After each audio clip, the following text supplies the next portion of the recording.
नमस्कार साथियों, मैं आप लोगों को एक अच्छी सी कहानी सुनाने का कोशिश कर रहा हूँ। इस वीडियो का मेन उद्देश्य होने वाला है सही रास्ते पर चलने के लिए कुछ सीखने लायक इस वीडियो में आप लोगों को मिलेगा। मानव जीवन का उद्देश्य। जीवन परमात्मा का दिया हुआ सबसे अमूल्य उपहार है मानव जाति को। जीवन को एक यात्रा के समान कहा गया है, जिसमें जीवन पथ पर हमें हर हाल में चलना है और हर यात्रा का एक अंत या यूं कहें तो ध्येय होना चाहिए, एक लक्ष्य होना चाहिए। अब प्रश्न उठता है, हमारे जीवन का ध्येय क्या है? महज चलते जाना यानी जन्म लिया, मानव योनि में जन्म से मृत्यु तक सांसारिक सुख सुविधा, पद पैसा, प्रतिष्ठा, मान अपमान, यश अपयश, इसी के फेर में पड़े रहते हैं। हम सामान्यतः यही जीवन का ध्येय समझ लेते हैं, जो कि गलत है। जन्म से हमारी कोई निश्चित सोच नहीं होती है जीवन के प्रति, किंतु समय के साथ जब हम होश संभालने लगते हैं, अनजाने ही जीवन का ध्येय इस जीवन यात्रा को कितना आरामदायक बनाया जाए, कैसे सुख सुविधाएं, कैसे जायदाद बनाई जाए, नौकर चाकर, अकुत धन इंसान को सब का सब चाहिए, यह वृत्ति और समझ सी बन गई है। जबकि जीवन का निश्चित पड़ाव है जहां हमें किसी भी रूप में साथ कुछ भी ले जाने की अनुमति नहीं है। बुलबुले जैसा है, कोई अस्तित्व नहीं, तभी मानव जीवन को क्षण भंगुर की संज्ञा दी गई है। समयानुसार हम सभी मृत्यु को प्राप्त होते हैं। मृत्यु अटल विधान है, वही पड़ाव है हमारी यात्रा का। सब ठाठ पड़ा रह जाएगा जब लौट चलेगा बंजारा। किंतु यहाँ भी एक प्रश्न है, क्या हम सब यूं ही चले जाएंगे बिना कुछ करे?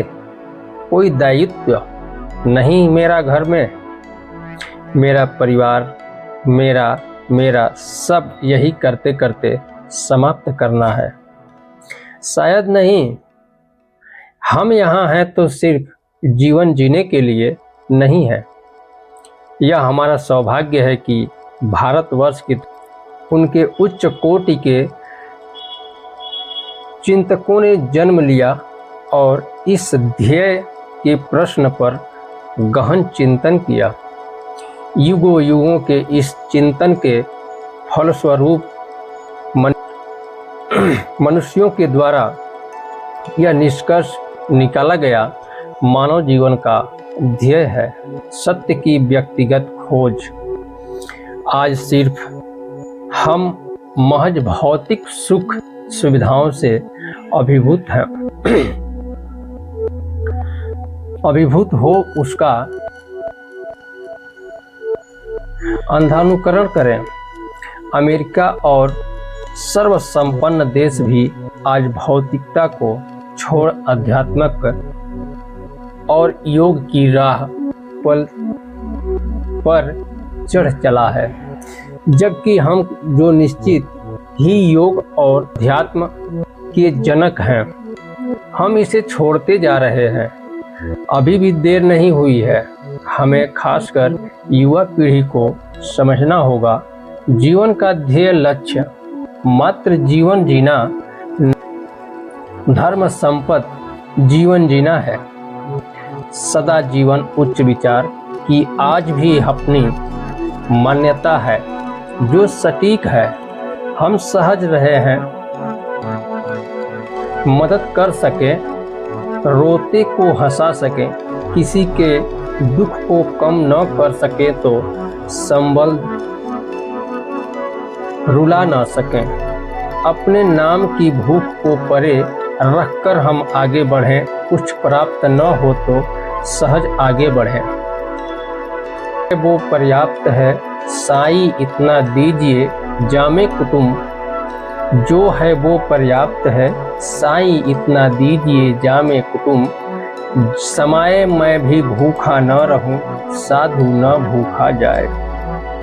इतना कह सकें कि जिंदगी जबरदस्त न जिए, तरीके से जिए, ताकि जब लौटने का समय हो इस यात्रा से तो शायद मन में कोई बोझ न हो।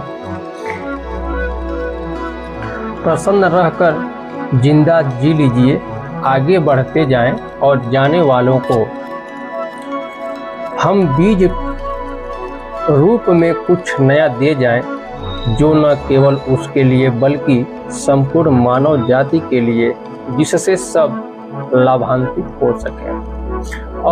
और हाँ, मुस्कान जरूर रखें, वही पहला पड़ाव है। जीवन के ध्येय को साधने के लिए सनातन धर्म के अंतर्गत मनुष्य के 4 पुरुषार्थ बताए गए हैं। धर्म,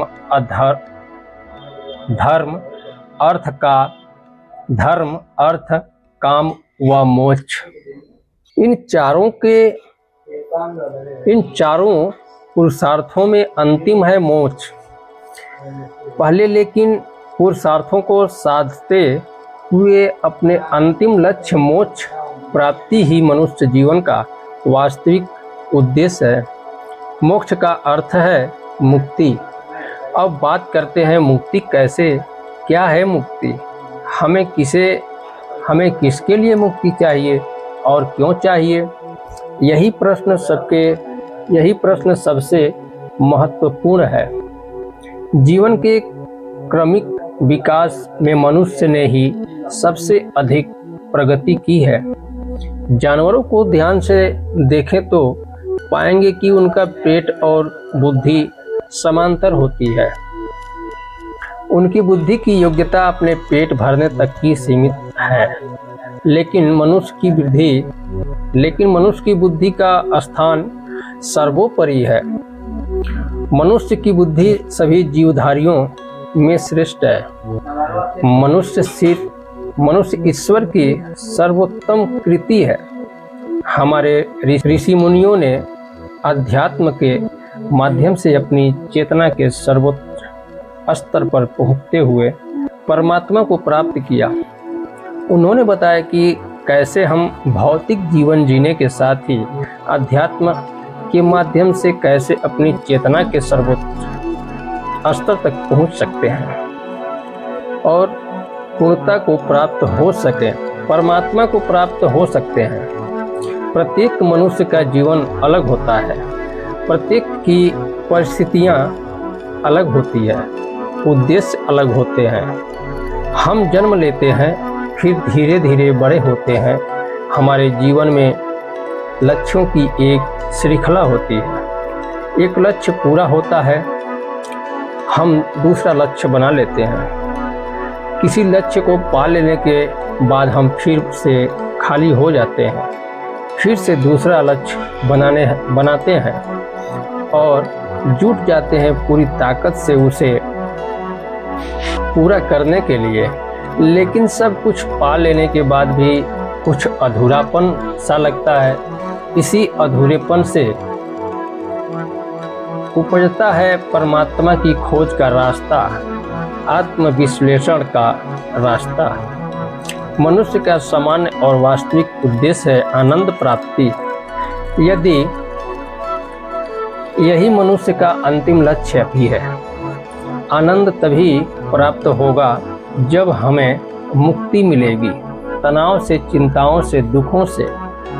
जब हम दुख से यह प्रश्न पूछते हैं कि इस जीवन का उद्देश्य क्या है, सब उसी लक्ष्य से आत्मबोध की प्रतिक्रिया शुरू हो जाती है। जीवन का सबसे महत्वपूर्ण और कठिन कार्य है परमात्मा को जानने से पहले खुद को जान लेना। जिसे आनंद चाहिए, जिसे परमात्मा चाहिए, जो कि अंतिम लक्ष्य है, उसे आत्म परिचय की प्रक्रिया से गुजरना ही होगा। आपके रास्ता अलग हो सकते हैं, मत अलग हो सकते हैं, लेकिन अंतिम लक्ष्य सबका एक ही है, परमात्मा की प्राप्ति। दोस्तों, ऐसे ही वीडियो देखने के लिए हमारे चैनल को, मोटिवेशनल कहानियाँ सुनने के लिए हमारे चैनल को फॉलो ज़रूर करें, सब्सक्राइब, लाइक, शेयर ज़रूर करें। वीडियो देखने के लिए धन्यवाद।